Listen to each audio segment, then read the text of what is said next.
स्वागत करता हूँ। मैं आशा करता हूँ कि आप सब लोग स्वस्थ हैं और आप अपने साथ अपने परिवार का यानी घर का परिवार और एमसीएल परिवार दोनों का ख्याल रख रहे हैं।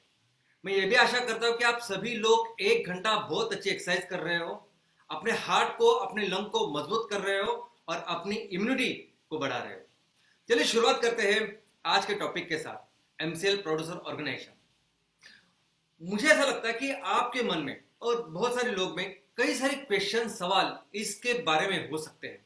लोग ऐसा सोच सकते हैं कि जब हमारे पास इतना अच्छा बिजनेस मॉडल है, हम फैक्ट्री तैयार करने वाले हैं, हम इतना अच्छा उत्पादन करने वाले हैं और उत्पादन भी कैसा, सीएनजी का, ऐसे दिन में कि जब पेट्रोल डीजल 100 के ऊपर है और हम ऐसे सीएनजी का निर्माण करेंगे जिसके ऊपर टू व्हीलर से लेके फोर व्हीलर सभी पेट्रोल डीजल की सभी गाड़ियां, बस तक सभी गाड़ियां चलेगी।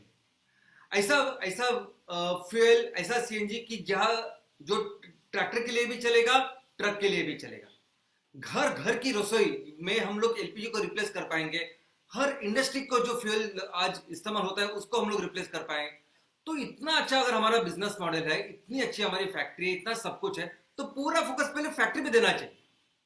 पहले हम लोग फैक्ट्री लगानी चाहिए, प्रोडक्ट्स बेचने चाहिए और उसके बाद ये सब कुछ जो एमपीओ का प्रमोशन है, मेंबरशिप है, इसके बारे में सोचना चाहिए। क्योंकि अभी जिस तालुका में हम लोग ये कर रहे हैं वहां दिखाने के लिए कुछ है ही नहीं, तो क्यों हम लोग इसमें समय बर्बाद करें, ऐसा लग सकता है। आपको ऐसा भी लग सकता है कि 10,000 मेंबर्स क्यों, 10,000 मेंबर, और वो भी मेंबर्स कैसे कि उनसे पैसे लेने हैं, उनसे शेयर्स लेने हैं। तो ऐसा तो नहीं कि हम लोग ये पैसे ले रहे हैं और उसी से प्रोजेक्ट लगा रहे हैं, या ऐसे कुछ स्कीम, ये सब कुछ एक मार्केटिंग का तरीका तो नहीं कि इतने सारे लोग आते हैं, बात करते हैं और ये सब करके चले जाते हैं। ऐसा कुछ है क्या? हमारे पूरे इस बिजनेस मॉडल में इस एमपीओ का क्या रिलीवेंस है, क्या महत्व है? क्यों करें हम लोग ये एमसीएल प्रोड्यूसर ऑर्गेनाइजेशन? क्यों बनाए 10,000 लोगों का इतना बड़ा संगठन एक तालुका में बिजनेस के पहले? तो चलिए समझते हैं। दोस्तों, हमें अपने क्षेत्र को पहले समझना पड़ेगा, किस क्षेत्र में हम लोग काम कर रहे हैं। दोस्तों, हम जिस क्षेत्र में काम कर रहे हैं उस क्षेत्र का नाम है तेल और प्राकृतिक gas, oil and natural gas. क्या आपको पता है, जब से औद्योगिक क्रांति हुई है, इंडस्ट्रियलाइजेशन शुरू हुआ है, तब से लेके आज तक पूरी दुनिया में सभी बिजनेसेस में सबसे बड़ा क्षेत्र अगर कोई है तो वो है तेल। पूरी दुनिया में सबसे ज्यादा माल जो बेचा जाता है वो है तेल। पूरी दुनिया में सबसे ज्यादा टर्नओवर अगर कोई किसी क्षेत्र का है तो वो है तेल। दुनिया के किसी भी कोने में जाइए, जो कंपनी आज तेल या ऊर्जा में काम करती है वो वहां की पहली सारी कंपनियों में होती है। किसी भी देश में चले जाइए, पहले 5 और 10 नंबर में जो बड़ी बड़ी कंपनियां होती वो इस सेक्टर में काम करती, जिस सेक्टर का नाम है ऑयल एंड गैस। दोस्तों, दुनिया में सबसे ज्यादा इन्वेस्टमेंट, निवेश अगर कुछ होता है तो वो है ये क्षेत्र, ऑयल एंड गैस। साधारण सी अगर हमारी रिफाइनरी की बात करें तो 40,000 50,000 करोड़ की साधारण रिफाइनरी लगती है। कोई भी निवेशक, कोई भी इन्वेस्टर अगर किसी जगह, किसी देश में अगर ऑयल एंड गैस में इन्वेस्ट करता है तो रिफाइनरी और बाजू का सब इंफ्रास्ट्रक्चर लेके जब 1 लाख करोड़ से ज्यादा उसको वहां निवेश करना होता है तो वहां के गवर्नमेंट के साथ मिलके ये इन्वेस्टमेंट होती है। क्योंकि वहां के सरकारें भी उनको आश्वस्त करती है कि आप यहां निवेश कर सकते हैं, आपकी इन्वेस्टमेंट बेकार नहीं जाएगी, हम लोग आपको पूरी तरह से सपोर्ट करेंगे। तो इतनी बड़ी मात्रा में इस क्षेत्र में पूरी दुनिया में निवेश होता है दोस्तों। और हम लोग सिर्फ क्रूड ऑयल और क्रूड से निकलता है पेट्रोल, डीजल, एलपीजी, केरोसिन, इसकी बात कर रहे हैं। लेकिन व्हाट अबाउट पेट्रोकेमिकल इंडस्ट्री? क्या आपको पता है कितनी बड़ी बड़ी इंडस्ट्रीज इस पेट्रोकेमिकल प्रोडक्ट से बनती है? क्या आपको पता है जो रबर निकलता है उससे टायर कंपनी, कितनी बड़ी बड़ी टायर कंपनीज है? क्या आपको पता है कि उससे जो फर्टिलाइजर निकलता है, कितनी बड़ी बड़ी फर्टिलाइजर की इंडस्ट्रीज है, कितनी बड़ी बड़ी पेंट की इंडस्ट्रीज है, और ऐसे बहुत सारी पेट्रोकेमिकल इंडस्ट्रीज है कि जहां पूरी दुनिया में बहुत बड़ा इन्वेस्टमेंट होता है। यहां तक कि हमारी नंबर वन, हमारे देश की नंबर 1 कंपनी जो रिलायंस है, उसका अभी तक जो ब्रेड एंड बटर है, जो पेट्रोकेमिकल प्रोडक्ट्स ही है, वो इसमें ही प्राइमरीली काम करती है। तो दोस्तों, इतना बड़ा ये सेक्टर है। ये जो ऑयल है ये सोने से भी ज्यादा कीमती है। अगर आपके पास सोना नहीं तो कुछ फर्क नहीं पड़ेगा, लेकिन आपके यहां रसोई में गैस चाहिए ही चाहिए, आपके वाहन में ईंधन चाहिए ही चाहिए कि जिसकी वजह से आप कुछ कर पाए। अगर ये ईंधन नहीं है तो आपको आप एक ही जगह पे रहोगे, आप बढ़ ही नहीं सकते। अगर आपके देश का भी विकास करना है तो आपका देश भी इस फ्यूल में, इस ईंधन में आत्मनिर्भर होना चाहिए, स्वावलंबन उसमें होना चाहिए। आज की तारीख में अगर दुनिया में डेवलप्ड और डेवलपिंग नेशंस, ऐसे दो अगर आप कैटेगरीज देखोगे, तो भी इसके ऊपर है कि कौन सा देश फ्यूल में, ईंधन में आत्मनिर्भर है। इसलिए हर देश उसमें आत्मनिर्भर होने की कोशिश करता है। और जो हमारे जैसे देश है वो इतना सारा पैसा जब वहां ये तेल, ये ऑयल एंड गैस परचेस करने के लिए लगाते हैं, तो हमारे विकास के लिए पैसा बहुत कम बचता है। और वो बाकी के देश जो इसमें आत्मनिर्भर है, वो पूरा पैसा, पूरा अपना जो निवेश है, वो विकास के कामों के लिए लगा देते हैं। दोस्तों, तेल ऐसी चीज है ना कि आपने एक बार इस्तेमाल किया तो खत्म हो गए, बार बार आपको ये तेल चाहिए। पूरी दुनिया में आज के तारीख में भी जो 80% बिजली बनती है ना, वो भी इस तेल, प्राकृतिक गैस, इस कोयले से बनती है, इस खनिज ईंधनों से बनती है। इवन हमारे देश में भी 70 से 75% जो बिजली हम लोग इस्तेमाल करते हैं ना, वो भी इससे ही बनती है। इतना इंपॉर्टेंट, इतना महत्व है इस तेल का। और क्या आपको पता है इस तेल की हिस्ट्री क्या है? दोस्तों, अगर आप सुनोगे तो आपको ताज्जुब होगा कि दुनिया के बहुत बड़े बड़े युद्ध इस तेल के लिए हुए हैं। मराठी में एक किताब है जिसका नाम है हा तेल नावाचा इतिहास आहे।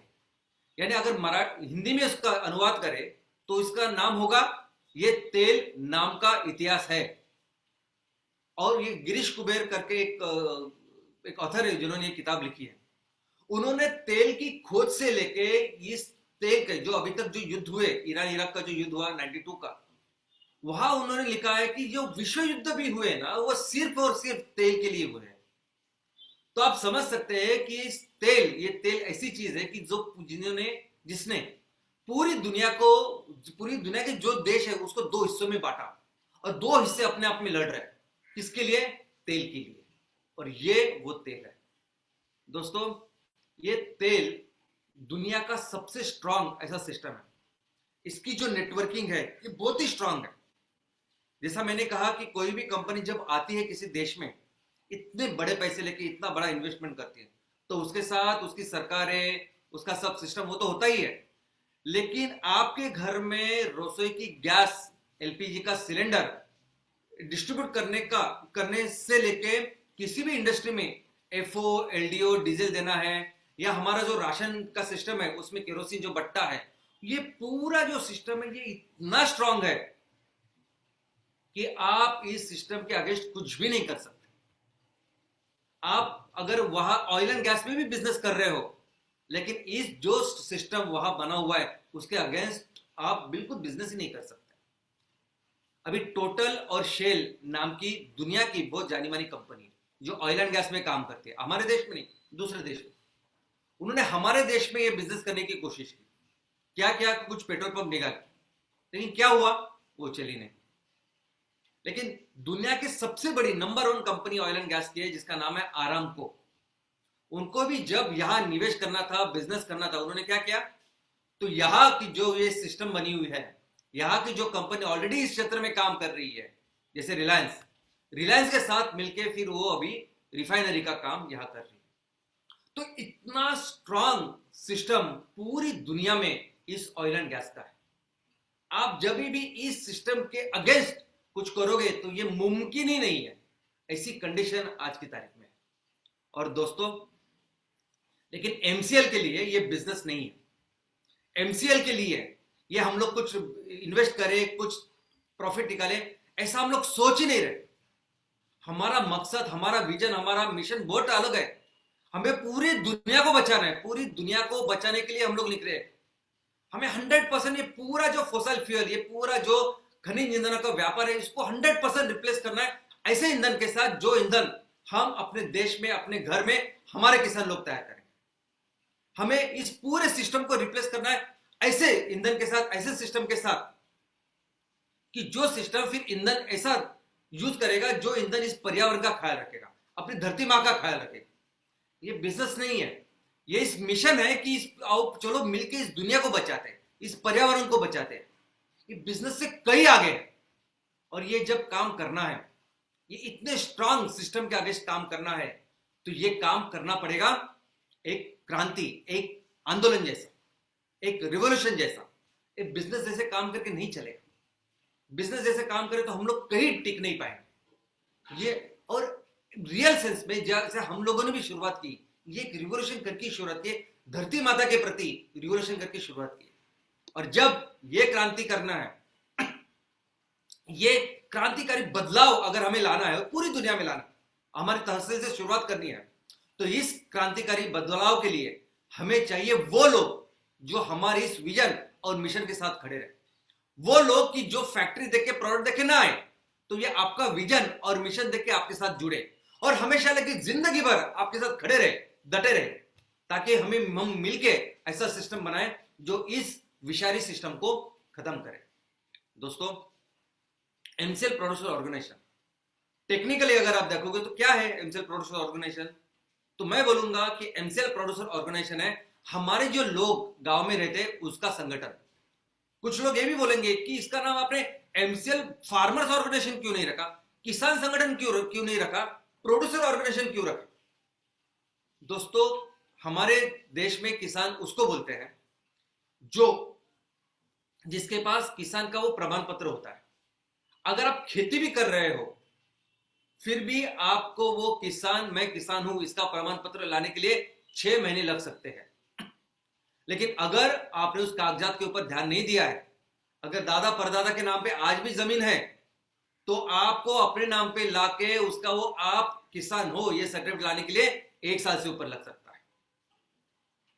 कई सारे ऐसे लोग हैं कि जिनके नाम पे वो कागजात है, जो 7/12 पे उनका नाम है, लेकिन वो कई शहर में जाके नौकरी धंधा कर रहे हैं। और कई ऐसे लोग हैं जो सालों से अपनी खेती का काम कर रहे हैं, दिन रात मेहनत कर रहे हैं, लेकिन उनका नाम कहीं नहीं है। हमारा जो संगठन है एमसीएल संगठन, ये पूरे ऐसे लोगों का संगठन है जो सभी किसान और बगैर किसान है।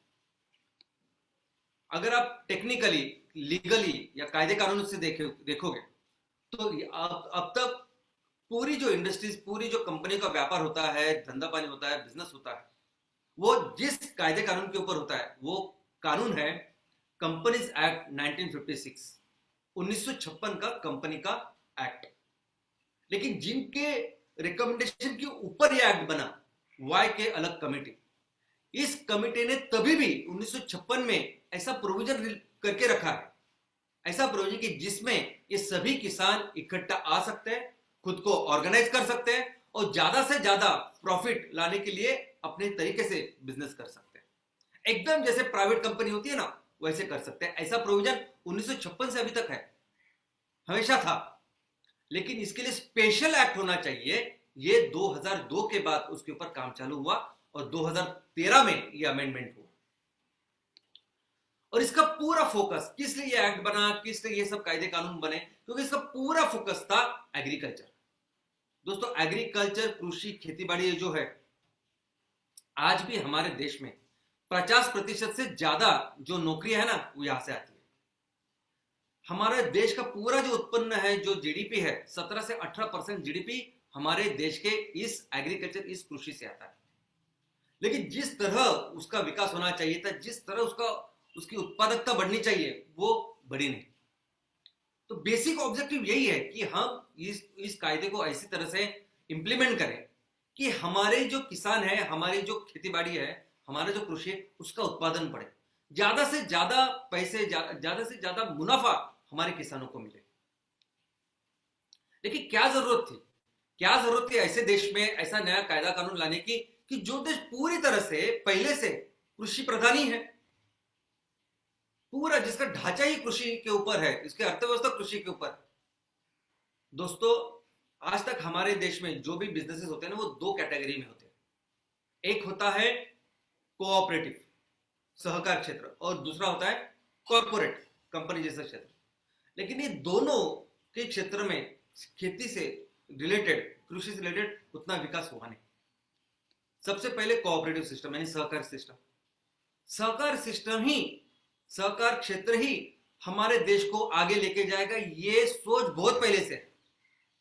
जब अंग्रेज यहाँ थे, आजादी के पहले भी इसके ऊपर कायदे कानून बनाए गए थे कि सहकार क्षेत्र को बढ़ना चाहिए। जब हम लोग आजाद हुए उसके बाद भी पूरा फोकस इसके ऊपर था।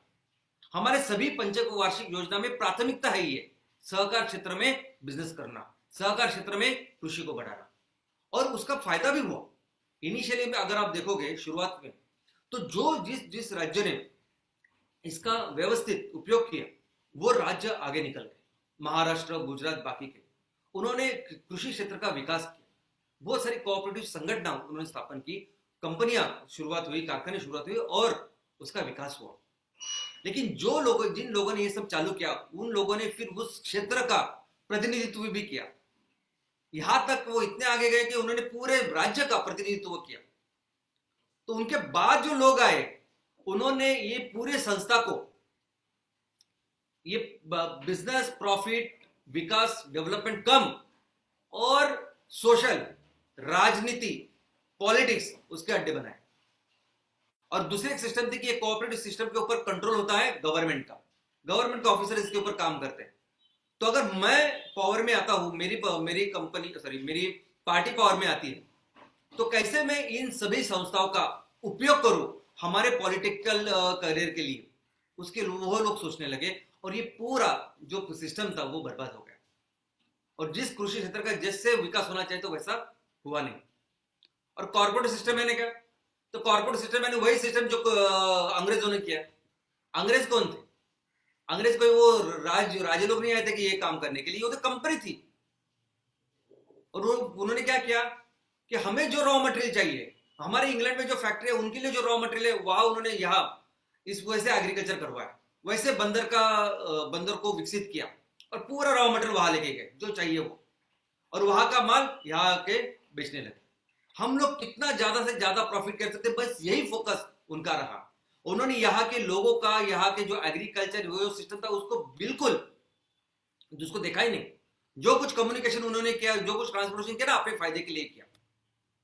दोस्तों ऐसे ही करते हैं कॉर्पोरेट सिस्टम में। कैसे होता है कि मैं इतना पैसा डालू तो मुझे इतना मिलना चाहिए, मुझे वहां के लोगों को, वहां के आजू बाजू जो सोशल उसमें ज्यादा फर्क नहीं, ज्यादा इंटरेस्ट नहीं करते। ये कॉर्पोरेट लोग कृषि में काम नहीं करते क्योंकि उनको सिर्फ एक होती है, एक फैक्ट्री चाहिए, फैक्ट्री में इतना उत्पादन होना चाहिए और माल बेचना चाहिए। उनको कुछ लेना देना ही नहीं होता ऐसी सब चीजों से। और ये होता है कॉर्पोरेट सिस्टम।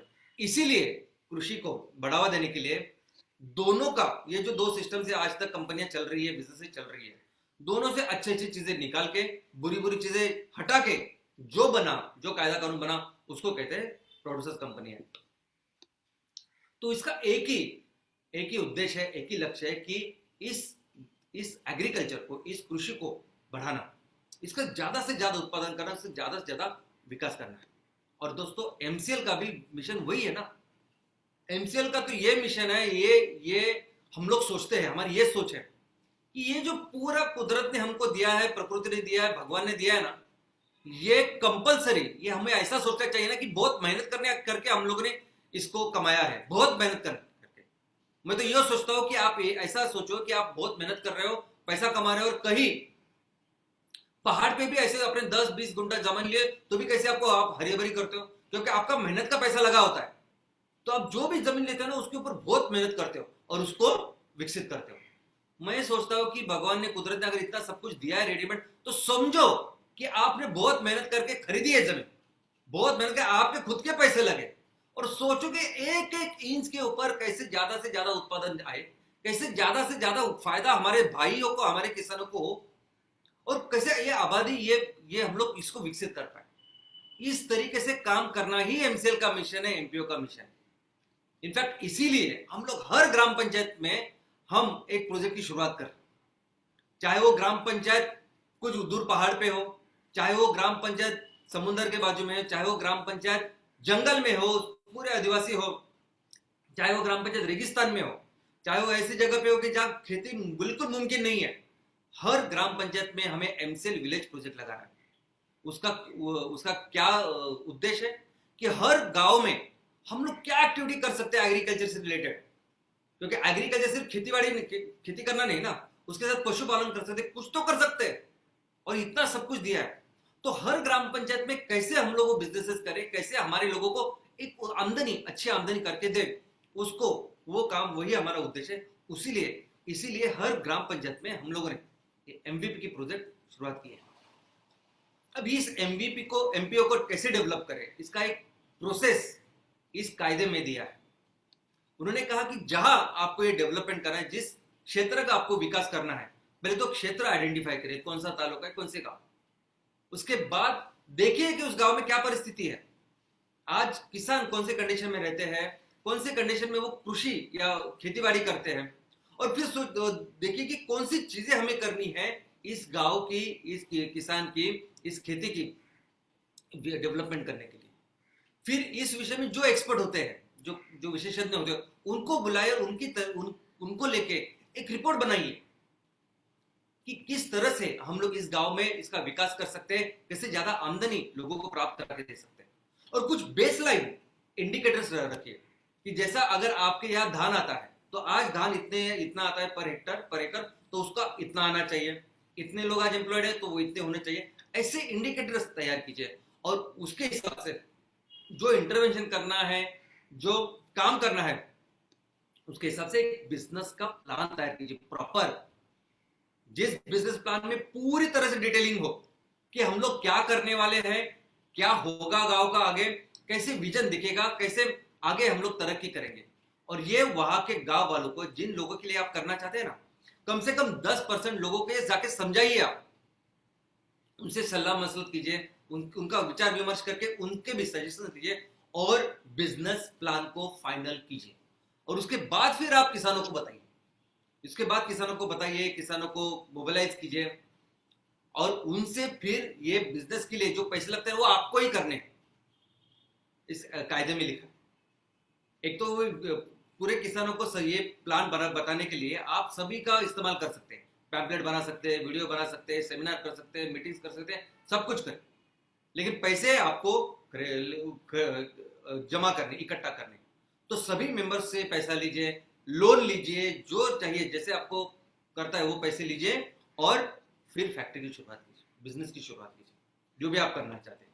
और वो बिजनेस पूरा करने के बाद फिर सोचिए कि क्या क्या असेसमेंट हुआ, मीन कैसे हम लोगों ने जो सोचा था कि हमें ये तरक्की करनी है, ये आगे जाके करना है, ये हुआ क्या, ये सब असेसमेंट ऑडिट कीजिए और इस तरह से इस प्रोसेस को कंप्लीट कीजिए। जैसे ये कायदा कानून ये बना, उसके बाद हर राज्य में हजारों ये प्रोड्यूसर कंपनी तैयार, हजारों। और जिस तरह से जो हमारी सोच होती है ना कि इसके तहत मुझे गवर्नमेंट की कुछ सब्सिडी मिलेगी, इसके तहत मुझे कुछ बैंक का लोन मिलेगा, बस यही सोच। अभी उसको कैसे रिपे करे, क्या करे, वो कुछ ज्यादा नहीं, बस इसी के लिए अभी महाराष्ट्र में 2500 से ज्यादा ये फार्मर प्रोड्यूसर ऑर्गेनाइजेशन है। लेकिन अगर आप इनको पूछेंगे कि क्या बिजनेस प्लान है आपका, जब ये रजिस्टर करते हैं ना, तब उनके सब्जेक्ट्स में अगर आप देखोगे कि क्या कौन सा बिजनेस करने वाले हैं ये जो आरओसी में रजिस्टर करते हैं, तो देखोगे तो उसमें 25 बिजनेस लिखे होते हैं। हम दूध का धंधा भी करेंगे, हम ऑर्गेनिक फार्मिंग करेंगे, हम मधुमक्खी का पालन करेंगे, हम लोग धान का काम करेंगे, ये सब कुछ उसमें लिखा होता है। और होता कुछ नहीं है, सिर्फ लोन लेके फिर वही एनपीए करना किसानों के ऊपर, या बाकी जो कुछ है कर्जा बढ़ाना। दोस्तों, ऐसा हम लोग नहीं करने वाले। एमपीओ का जो भी काम आज हम लोग कर रहे हैं, हमारा पूरा ब्लूप्रिंट, हमारा पूरा रोड मैप आज की तारीख में रेडी, क्या करने वाले हैं, कैसे करने वाले हैं, कहां तक जाना है, क्या बिजनेस के इंडिकेटर से कितना टर्नओवर, कितना प्रॉफिट, ये पूरा ध्यान में रख के सोच के ही हम लोगों ने काम की शुरुआत की। ये जो एमपीओ है, ये प्रोड्यूसर ऑर्गेनाइजेशन, इसके कुछ तत्व होते हैं जिसके तत्व के आधार पर ये चलती है। Number 1, open and voluntary membership, कोई भी इसका मेंबर बन सकता है, खुद से बन सकता है। दूसरा, इसको चलाएगा कौन, तो इसको वही चलाएगा, ये सभी जो लोग हैं एमपीओ मेंबर, वो अपने इस समुदाय से डायरेक्टर का चुनाव करेंगे, हर साल डायरेक्टर को चुनेंगे और वो जो चुने हुए लोग हैं इनके मेंबर्स के, वही इस संगठन को चलाएंगे। और सबसे अच्छी बात यह है कि इस एमपीओ में, इस प्रोड्यूसर ऑर्गेनाइजेशन में, आपके पास अगर 1 शेयर है, 5 शेयर है, या आपके पास 10,000 शेयर है, कितने भी शेयर होने दीजिए, एक आदमी एक वोट, वो शेयर के बराबर नहीं। इस तरह से वो लोग चुनते हैं। तीसरा, कंपलसरी इकोनॉमिक पार्टिसिपेशन, यानी अगर आपको मेंबर होना है तो आपको कंपलसरी इसके भागधारक शेयर होल्डर बनना है। चौथा प्रिंसिपल ऑटोनॉमी, इंडिपेंडेंस। जैसे मैंने कहा कि सहकार क्षेत्र का कंट्रोल था, अभी गवर्नमेंट का कंट्रोल होता है सहकार क्षेत्र के ऊपर अलग अलग तरह से, लेकिन ये जो संगठन है ये पूरी तरह से काम करेगा किसी प्राइवेट कंपनी के जैसे, पूरी तरह से अपना अपना, उसमें कोई गवर्नमेंट का कोई इंटरफेरेंस नहीं रहेगा। Fifth, education, training and information. जो भी इसके मेंबर्स है उनको आप एजुकेट करना जरूरी है, ट्रेनिंग देना जरूरी है, उनके साथ नए नए जो इंफॉर्मेशन है, नई नई जो बाजार में टेक्नोलॉजी की डेवलपमेंट होती है वो हमारे लोगों के साथ आप शेयर करना जरूरी है। सिक्स, कि अगर अलग अलग एमपीओज है, अलग अलग प्रोड्यूसर ऑर्गेनाइजेशन है, वो एक साथ मिलके बिजनेस को बढ़ा सकते हैं। एक किसान संगठन दूसरे किसान संगठन का मेंबर हो सकता है। और सबसे इंपॉर्टेंट कि आपको समाज के लिए काम करना है। जो भी काम करोगे, जो भी बिजनेस इस प्रोड्यूसर ऑर्गेनाइजेशन, इस फार्मर प्रोड्यूसर ऑर्गेनाइजेशन में आप करोगे, तो आपको अपने समाज के बारे में सोचना है, ये इंपॉर्टेंट है। तो और इसमें कौन से सर्विस आप दे सकते हो, चलो देखते हैं। एक तो कायदे में लिखा है कि आपको ये सब सर्विसेज देनी चाहिए। कायदे में तो ये लिखा है कि आप सब कुछ दो, सब सर्विसेज दे सकते हो, सब काम कर सकते हो जो कृषि क्षेत्र के विकास के लिए जरूरी है। तो ये जो क्षेत्र है जो कायदे में लिखा है, और एमसीएल एमपीओ लोगों को देने वाली, ये आप देखिए नंबर 1 फाइनेंशियल सर्विसेज। अब हमारे एमसीएल परिवार का ही जो सोच है कि किसी के ऊपर कर्जा नहीं होना चाहिए, इसलिए हम लोग जो तहसील लेवल के हमारे जो एंटरप्रेनर है, ग्राम पंचायत लेवल के जो एंटरप्रेनर, उसको कोई लोन करा के नहीं दे रहे, सब लोग सब पैसे हम अरेंज करा के देने वाले हैं। वैसे ही हमारे जो किसान लोग हैं, जो हमारे मेंबर्स हैं, जो कुछ बिजनेस करेंगे, उनको भी जो जरूरतें लगेगी ना, उनके लिए जो पैसे का इंतजाम हम करेंगे, एमसेल करेंगे, कोई भी लोन उनके सर पे नहीं रहेगा। दूसरा, खेती के लिए जो इनपुट सप्लाई होता है, यानी बीज होते हैं, फर्टिलाइजर होता है, इंसेक्टिसाइड होता है, ये सभी जरूरतों को भी हम लोग सप्लाई करेंगे हमारे लोगों के लिए। प्रोक्योरमेंट एंड पैकेजिंग, जो भी किसान उत्पादन करेंगे वो सभी उत्पादनों को, उसके प्रॉपर लॉजिस्टिक, उसका ट्रांसपोर्टेशन, उसको एक जगह रखना, ये सभी काम भी हमारा एमपीओ करेगा। मार्केटिंग सर्विसेज, जो भी काम करेंगे, इनफैक्ट हमारी तो शुरुआत होगी इस मार्केट से, हम लोग लोगों को बोलेंगे आप ये काम अच्छी तरह से करो कि हम लोग इसको बेच सकते हैं, ऐसा मार्गदर्शन भी करेंगे और 100% मार्केटिंग की व्यवस्था करेंगे। इंश्योरेंस सर्विसेज, जो भी चीजें हम लोग तैयार करेंगे उसके लिए, जैसे प्राइवेट फैक्ट्री में अपने मालों का इंश्योरेंस होता है, वैसे हम अपने धन का, अपने उत्पादनों का इंश्योरेंस करेंगे। टेक्नोलॉजी, इसमें बेहतर से बेहतर टेक्नोलॉजी जब आएगी तब हम अपने लोगों को, अपने मेंबर्स को इसको देंगे। और जो भी मांगता है, जो भी चाहिए इस बिजनेस को डेवलप करने के लिए, हम एग्रीकल्चर को एक बिजनेस के स्वरूप से देखें। जैसा कोई भी बिजनेस कैसे वो बराबर छोटे से छोटी दुकान भी हो बराबर थिंकिंग प्लानिंग करके करते हैं, वैसे वैसे हम एग्रीकल्चर को एक बड़ा बिजनेस करके उसको देखेंगे, और जो कुछ चाहिए हमारे किसानों के लिए, जो कुछ चाहिए हमारे गांव वालों के लिए, वो पूरा देंगे हम लोग एमपीओ के थ्रू। लेकिन इससे भी आगे जाके देखो, इससे भी आगे जाके जो कायदे कानून में नहीं है, ये काम हम लोग करने वाले। और वो काम क्या है कि हमें अपने गांव में, अपने देश में ये उद्योजकता, ये जो सोच है ना, ये जो संस्कृति है, उसको बढ़ावा देना है, उसको बड़ा करना है। क्योंकि क्या हो रहा है कि ये जो अंग्रेज यहाँ इतने साल रह के राज करके चले गए ना, इन्होंने हमारी मानसिकता बदल दी है। गुलामी की मानसिकता, नौकरी की मानसिकता आज भी हमारे यहाँ है। लेकिन हम ये एक आंदोलन हमें गांव में करना है। हर एमपीओ मेंबर हमारा उद्योजक होना चाहिए, वो उद्योजक जैसे उसने काम करना चाहिए।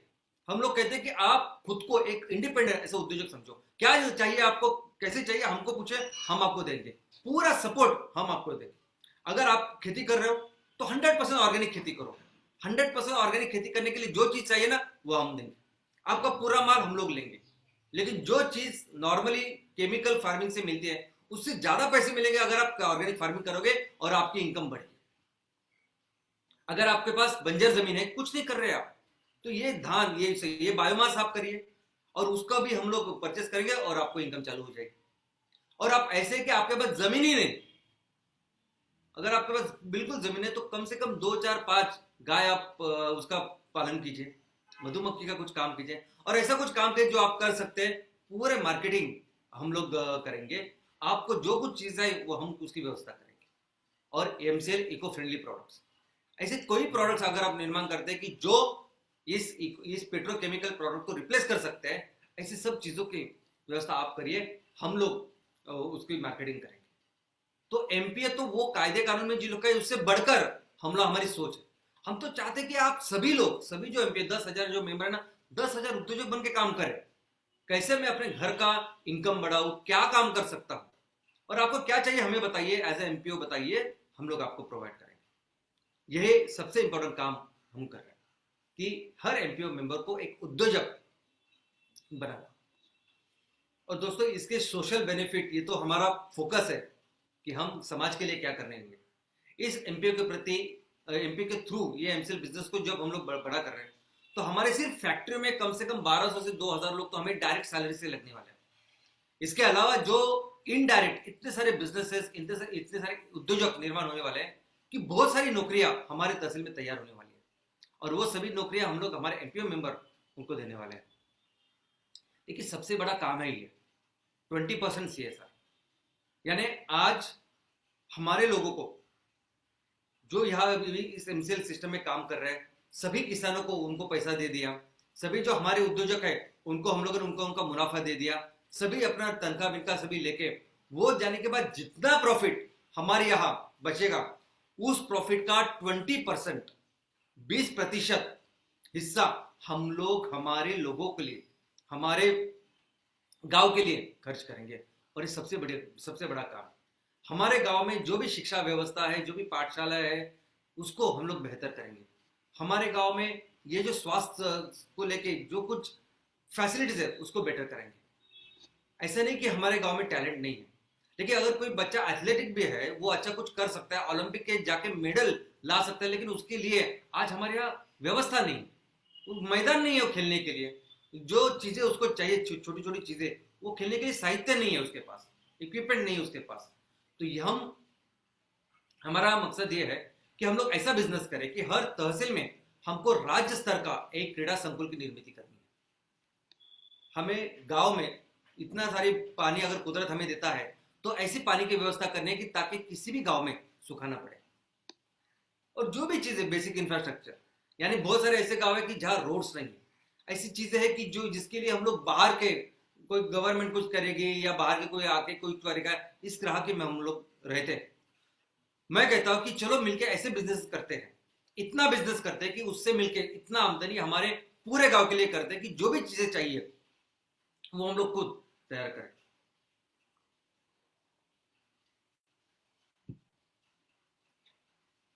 शेयर मनी, ये बहुत सवाल होता है कि आप लोगों से पैसे ले रहे, शेयर्स ले रहे।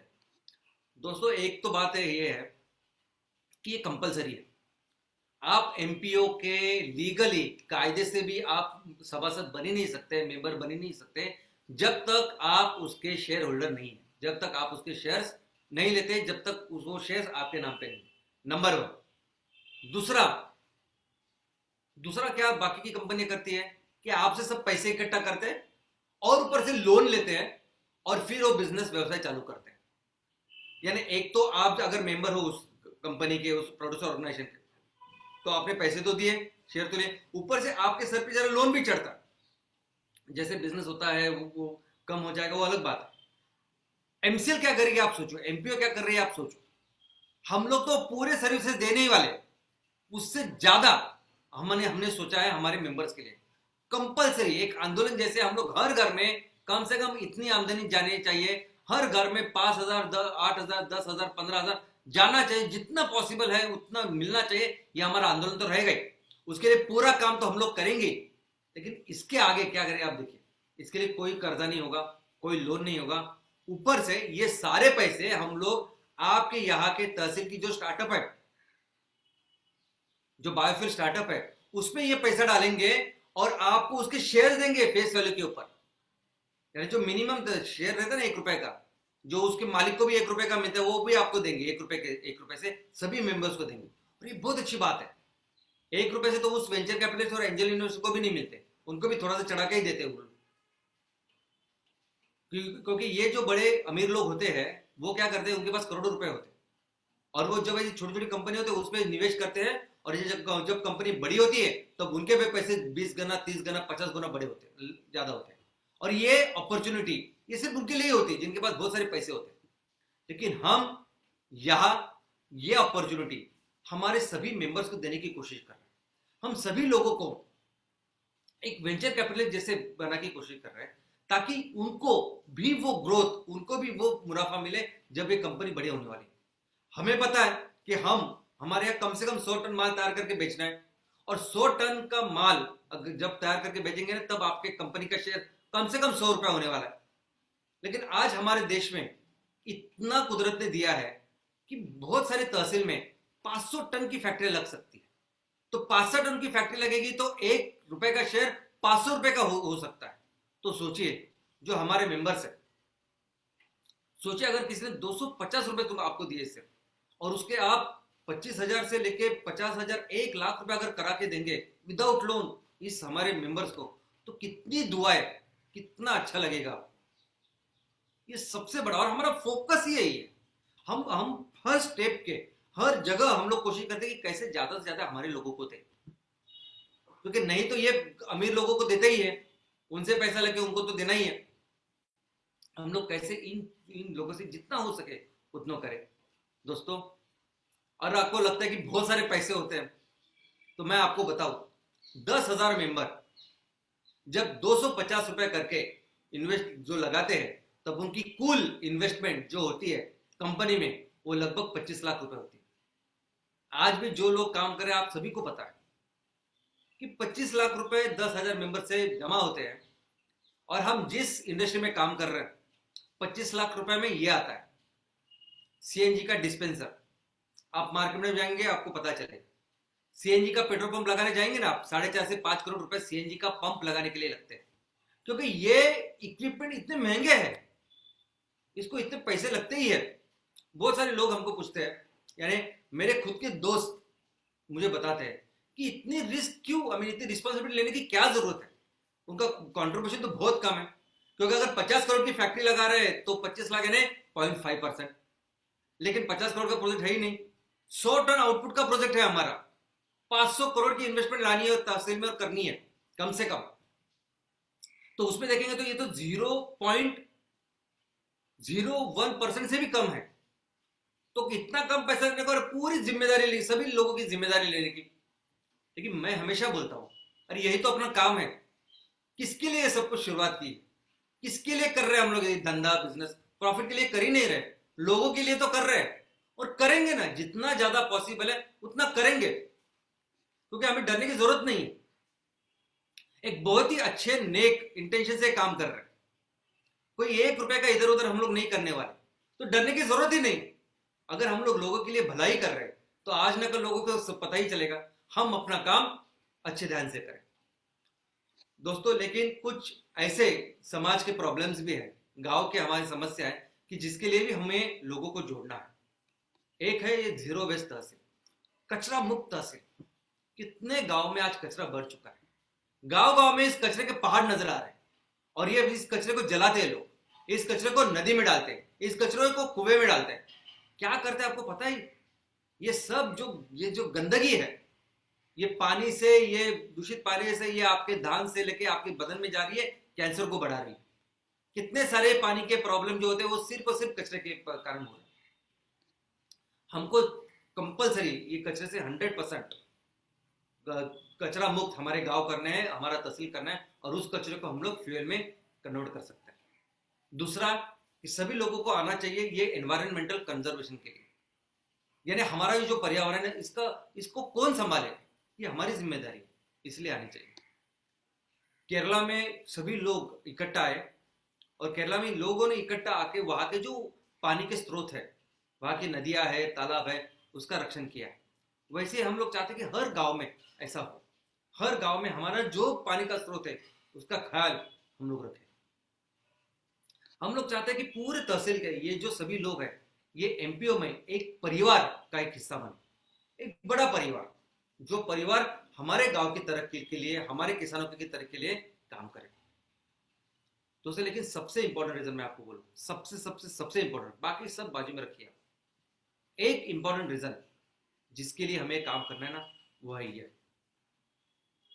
क्या क्या थे हम लोग और क्या बन चुके हैं। ये सभी देश हमें ढूंढने आए थे। इतनी बड़ी इतना बड़ा देश, इतना महान देश था हमारा कि पूरी दुनिया का 35% से ज्यादा उत्पन्न या ज्यादा जीडीपी हम लोग देते थे। पूरी दुनिया का 35% से ज्यादा हमारे यहां से उत्पन्न आता था। इतना समृद्ध, इतना शक्तिशाली अपना देश था। और इतना ही नहीं, हर हर हर साइंस या हर क्षेत्र अगर आप देखोगे तो इतना आगे डेवलप था। हमारा विज्ञान इतना डेवलप था कि बाकी के लोगों को पता भी नहीं, इतना हम लोगों ने काम किया। हम लोगों ने अगर हड़प्पा मोहनजोदड़ो में देखोगे तो हमारा ड्रेनेज सिस्टम पूरी दुनिया को तो बाद में पता चला, सैकड़ों सालों के बाद ड्रेनेज सिस्टम क्या होता है। हम लोगों ने तब किया था। हमारे मंदिर, हमारे ताजमहल, हमारे ऐसे मॉन्यूमेंट्स अगर आप देखोगे ना तो पूरी दुनिया में कहीं नहीं। और इस अंग्रेजों ने गुलामी में पूरा बर्बाद कर दिया। कंपनी आई, क्या थी ये अंग्रेज? कंपनी थे ना, ईस्ट इंडिया कंपनी। वो कंपनी आई, कंपनी का बिजनेस किया और पूरे अपने बिजनेस के लिए, अपने प्रॉफिट के लिए सभी लोगों को पूरी तरह से बर्बाद करके रख दिया। लेकिन दोस्तों, सबसे शर्मनाक, दर्दनाक बात यह है कि हम लोग आज भी उस गुलामी में। हम लोग आज भी ऐसी बहुत सारी कंपनियां, ईस्ट इंडिया कंपनी नहीं, एक कंपनी नहीं, ऐसी बहुत सारी कंपनियां आज भी हमारा खून चूस रही है। आज भी वो कंपनी आती है, यहाँ बिजनेस करती है, धंधा करती है, और बस हमें तो शायद पता ही नहीं। हमें तो पता ही नहीं कि वो आती है, वो अपना सिस्टम बराबर, यहाँ के जो सिस्टम है ना, वहां बराबर अपना सिस्टम वो तोड़ मरोड़ जो कुछ करना वो करती है और अपना बिजनेस करती है। आपको क्या लगता है कि आपको नौकरियां देती है? क्या ब्रिटिश लोग नौकरी नहीं देते थे क्या? वहां भी ब्रिटिश लोगों के लिए भी आप काम करते थे, आप वहां उनके सैनिक थे, उनके क्लर्क थे। आज भी आपको नौकरियां मिलती है। लेकिन क्या हम सोचते हैं, इतना बड़ा देश, इतना बड़ा, हर चीज का इतना बड़ा मार्केट, एक कंपनी नहीं हो जो काम कर रही है। एक 5,000 रुपए वाला मोबाइल बनाने वाली कंपनी नहीं हमारे यहाँ। क्या टेक्नोलॉजी है उसमें? आज हमारी परिस्थिति है कि इतनी सारी ईस्ट इंडिया कंपनी है कि सुबह जब आप उठते हैं ना और आपको ब्रश करना होता है तो आप दुकान में जाते हैं और टूथपेस्ट नहीं पूछते, आप पूछते हैं कोलगेट दो। आपको जब कॉफी पीनी होती है ना तो आप पूछते हैं नेस कॉफी चाहिए। आपको जब नाश्ता करना होता है 2 मिनट में तो आप नेस्ले का मैगी चाहिए। आप कुछ भी लीजिए ना आप। ऐसी परिस्थिति हम लोगों ने ला के कर दी। तो मैं तो कहता हूं कि ये जो एमपीओ है ना, ये आंदोलन है, आंदोलन। ये आंदोलन है कि आप सभी को, पूरे भारत को ये सब जगाने के लिए, उनको बताने के लिए कि क्या थे आप, कौन है। ये एक इकोनॉमिक, एक आर्थिक स्तर का ये आजादी का ही आंदोलन है ना। क्यों क्यों करें हम लोग दूसरे की गुलामी? क्यों बाकी की सभी कंपनी आए हमारे ऊपर राज करें? क्यों हम लोग वो क्रूड ऑयल 80% से ज्यादा मंगाए? क्यों हम लोग खाने का तेल, वेजिटेबल ऑयल, वो भी लगभग से 60-70% बाहर से मंगाए?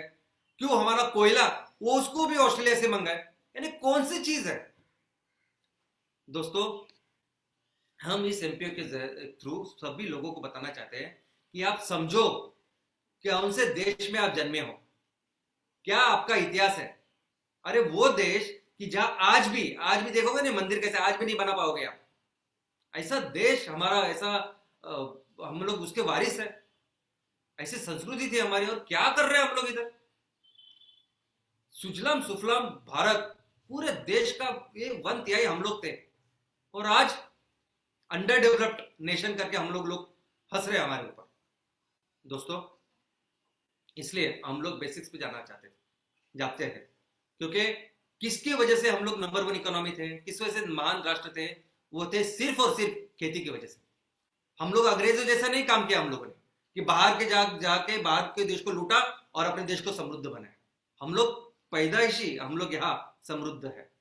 वो इतना कुदरत ने हमें दिया है, और उसका एक ही कारण था, वो था हमारी खेती बाड़ी। और उसके ऊपर ही ध्यान देना है और उसको स्ट्रांग बनाना है।